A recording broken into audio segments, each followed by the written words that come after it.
नमस्कार। केंद्र सरकार की ओर से सरकारी कर्मचारियों के लिए पेंशन के संबंध में कल यूपीएस यानी कि यूनिफाइड पेंशन स्कीम को लागू करने का निर्णय केंद्रीय मंत्रिमंडल की ओर से लिया गया है, जिसके अंतर्गत अब अगर कोई सरकारी कर्मचारी यूनिफाइड पेंशन स्कीम के अंतर्गत सेवानिवृत्त होगा तो उसके पेंशन का निर्धारण किस प्रकार से किया जाएगा, इसको आज हम आसान सी भाषा में समझने का प्रयास करेंगे। क्योंकि ये नई स्कीम है, तो जिस प्रकार से कल मंत्री महोदय के द्वारा इसकी व्याख्या की गई और प्रेस नोट की भाषा के माध्यम से जो पता चलता है, उससे यही अंदाज़ लगाया जा सकता है कि इसमें पेंशन का निर्धारण किस प्रकार से किया जाएगा। तो चलिए शुरू करते हैं। सबसे पहले वर्तमान में एनपीएस व्यवस्था देश भर में लागू है, जिसमें पेंशन को लेकर कुछ भी निश्चितताएं नहीं है। तो इस यूपीएस व्यवस्था को 1 अप्रैल 2025 से लागू कर दिया जाएगा। इसके साथ साथ एनपीएस का विकल्प भी रहेगा। अगर कोई कर्मचारी अब भी एनपीएस में रहना चाहे तो एनपीएस में रहकर भी सेवानिवृत्त हो सकता है। अब इसमें पेंशन के लिए न्यूनतम सेवा 25 वर्ष निर्धारित की गई है और न्यूनतम पेंशन का प्रावधान 10,000 रुपये किया गया है। और उसके साथ साथ इसमें यह भी कहा गया है कि 10,000 पेंशन के लिए 10 साल की सेवा अनिवार्य है। अब यूपीएस के अंतर्गत पेंशन का निर्धारण कैसे होगा? सबसे पहली शर्त, पूर्ण पेंशन के लिए सरकारी कर्मचारी की सेवा 25 वर्ष की पूरी होना आवश्यक है। इसके साथ उसके बाद में दूसरी शर्त है कि उस कर्मचारी ने पिछले 12 महीने में, जब वो सेवानिवृत्त हो रहा है, उसके पीछे 12 महीने में उसका मूल वेतन का औसत क्या निकलता है, उसके आधार पर जो औसत निकलेगा उसका 50% उस कर्मचारी को पेंशन का बेसिक दिया जाएगा। अब इसके साथ साथ ये भी बात कही गई है कि जो पेंशन का बेसिक बनेगा उसमें उसके साथ में डीआर यानी कि डियरनेस रिलीफ की भी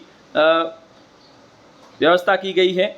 अब इसमें डियरनेस रिलीफ है वो कब से जोड़ा जाता है? अगर नए सिरे से डियरनेस रिलीफ क्रिएट किए जाते हैं तो ये सरकारी कर्मचारियों के लिए सीधे सीधे नुकसानदायक होगा। आज हम इस वीडियो में एक उदाहरण के माध्यम से समझते हैं। अगर कोई सरकारी कर्मचारी मार्च 2025 में सेवानिवृत्त हो रहा है, ठीक है, और मार्च 2025 में सेवानिवृत्त हो रहा है, तो उसके सबसे पहले तो 12 महीने का मूल वेतन का औसत कैसे निकलेगा और उसके बाद में उसकी पेंशन कितनी बनेगी। मान लीजिए जो सरकारी कर्मचारी 31 मार्च 2025 को सेवानिवृत्त हो रहा है और उसकी बेसिक उस समय है 73,200 रुपये, ठीक है। अब हम चलते हैं पिछले 12 महीने के लिए। पिछला 12 महीना मतलब 1 अप्रैल 2024 से हमें शुरू करना पड़ेगा, ठीक है। तो 1 अप्रैल 2024 से लेकर 30 जून तक इसका कर्मचारी ने, इसका बेसिक था 71,100, क्योंकि ये जो इंक्रीमेंट है जुलाई 2024 से लगा है। तो 3 महीने का बेसिक इसका था 71,100। इस हिसाब से इसने 3 महीने बेसिक के लिए हैं 2,13,300 रुपये। और जुलाई माह में इंक्रीमेंट लगने के बाद में इसका बेसिक हो गया 73,200। और उसके बाद में इस बेसिक के अनुसार मार्च 2025 तक, 31 मार्च 2025 तक इसने 9 महीने तक 6,58,800 रुपये बेसिक उठाया है। इस प्रकार से इसका कुल बेसिक हो जाता है 12 महीने का 8,72,100 रुपये। और ये 12 में हम भाग देंगे, क्योंकि औसत जानने के लिए, औसत जाने के लिए 12 का भाग दिया तो ये आ गया 72,675 रुपये। तो 72,675 रुपये है, ये इस कर्मचारी का बेसिक का औसत है। अब बेसिक का जो औसत है उसका 50% है, वो उसका पेंशन का बेसिक होगा। तो यहाँ पे आ गया 36,338 रुपये। अब यहाँ पे एक बात आती है कि जब कोई सरकारी कर्मचारी वर्तमान में सेवानिवृत्त होता है तो उसका जो डीआर है, डियरनेस रिलीफ है, वो गणना की जाती है वर्तमान डीआर के अनुसार।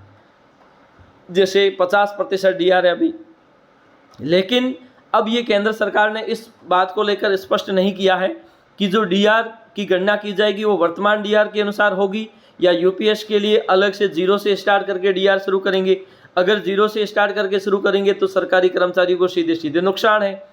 और इसके साथ साथ यहाँ पे अगर आप देखोगे तो ये कर्मचारी अगर ओपीएस में सीधे तौर पर रिटायर्ड होता तो यहाँ पे इसको 73,200 से हम भाग दे देते और सीधी जो बेसिक आती वो सीधे तौर पर यहाँ पे प्रभावित होती। अब सरकार का निर्णय किस प्रकार से लागू होता है और आगे कुछ चीज़ें यहाँ पे स्पष्ट नहीं कर पाई हैं, क्योंकि बहुत सारी अन्य लाभ जो ओपीएस के अंतर्गत दिए जाते हैं वो लाभ दिए जाएंगे या नहीं दिए जाएंगे, इस संबंध में कुछ भी स्पष्ट नहीं है। और इतना है कि ओल्ड पेंशन स्कीम के मुकाबले ये पेंशन स्कीम बिल्कुल कम तर ठहरती है, क्योंकि यूपीएस है वो ओल्ड पेंशन स्कीम का मुकाबला बिल्कुल भी नहीं कर सकती है। आज के लिए इतना ही, धन्यवाद।